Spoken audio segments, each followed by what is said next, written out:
আমি আগতে নিৰ্বাচন কৰিছোঁ, এইবাৰো নিৰ্বাচন কৰিম।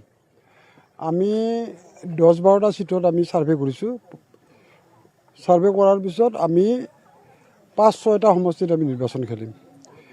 আৰু এই 5-6টা সমষ্টিত নিৰ্বাচন খেলিম আমি এতিয়ালৈকে ঠিক কৰা নাই কোনটো সমষ্টিত নিৰ্বাচন কৰিম। কিন্তু মথনগুৰি সমষ্টিটো এইটো কনফাৰ্ম হৈছে যে আমি মথনগুৰি সমষ্টিত আমি অসম গণ পৰিষদলৈ নিৰ্বাচন খেলিম। এইটো কনফাৰ্ম হৈছে। আমাৰ প্ৰাৰ্থীও বাছনি কৰা শেষ হৈছে। নাই ইয়াত তাৰমানে বিজেপিৰ বিজেপি আছে।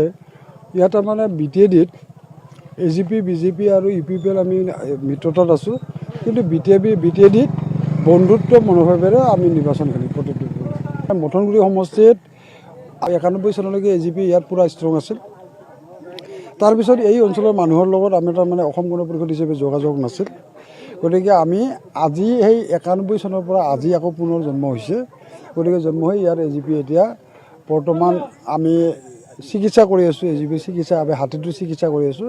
পূৰ্ণগতিত চিকিৎসা চলি আছে আৰু আমি এতিয়া হাতীটো মোটামুটি থিয় হৈছে আৰু আমি ভাবোঁ যে এই জুলাই মাহত আমি হাতীটোক দৌৰাব পৰা অৱস্থালৈকে লৈ যাম।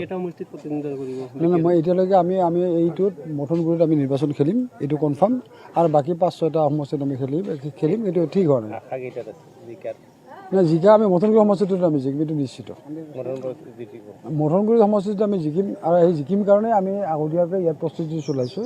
আৰু ইয়াত আমাৰ এটা দল লাগি আছে, ডেইলি সভা সমিতি অনুষ্ঠিত কৰিছে। মই এতিয়ালৈকে আজি দ্বিতীয় দিন আমাৰ BTR নিৰ্বাচনৰ সংক্ৰান্তত ভূপেন ৰায়ৰ নেতৃত্বত এখন কমিটি গঠন কৰিছে। তেওঁলোকে সমষ্টিবিলাকত তেওঁলোকে সভা সমিতিবিলাক অনুষ্ঠিত কৰি আছে।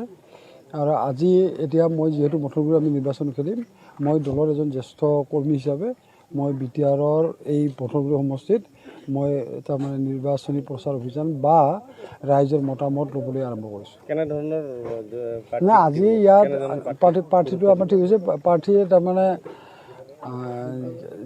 যাৰ তাৰমানে ৰাইজৰ সেৱা কৰাৰ জনসেৱা কৰাৰ মানসিকতা আছে, যিজন মানুহ তাৰমানে তেওঁৰ কোনো ধৰণৰ তাৰমানে পূৰ্বৰ কোনো ধৰণৰ তেওঁৰ বেয়া নাই, ইংগিত নাই, তেনেধৰণৰ ব্যক্তিকে দিম। ৰাইজে সৰ্বজন গ্ৰহণযোগ্য প্ৰাৰ্থীকে আমি প্ৰাৰ্থিত্ব দিম। নাই BTADত আমাৰ AGPতো BTADৰ বাহিৰতো তাৰমানে ইয়াৰ এনে আছেই, শক্তিশালী অৱস্থাতেই আছে। কিন্তু BTRত আমি তাৰমানে অসম গণ পৰিষদ অলপ নিষ্ক্ৰিয় হিচাপে আছিল, অলপ শুই থকা নিচিনা হৈ আছিল।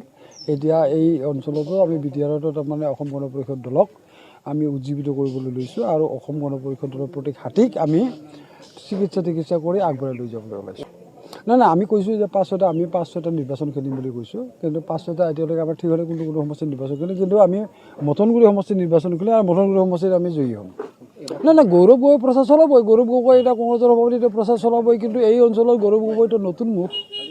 গতিকে তেওঁ কিমান দূৰ তেওঁৰ গ্ৰহণযোগ্যতা আছে নাছে এই BTR নিৰ্বাচনৰ পিছতহে গম পোৱা যাব। আজি মই ভাবোঁ এই অঞ্চলত তাৰমানে আমাৰ নামনি অসমত গৌৰৱ গগৈ তাৰমানে তেনেধৰণে বস্তুটো যে কাম কৰিব মই নাভাবোঁ। কাৰণ এই অঞ্চলত আপোনালোকে দেখা পাইছে যে কংগ্ৰেছৰ অস্তিত্ব নাই।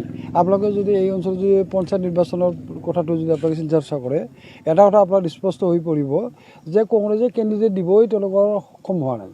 আমি কৈছোঁ যে আমি ইয়াত অসম গণ পৰিষদ দল জিকিম। কংগ্ৰেছ ইয়াত মই ক'লোঁ নহয় আপোনালোকক যে কংগ্ৰেছে যোৱা বিধানসভা পঞ্চায়ত নিৰ্বাচনত তেওঁলোকে প্ৰাৰ্থিত্ব দিব পৰা নাই, প্ৰাৰ্থিত্ব প্ৰদান কৰিব পৰা নাই।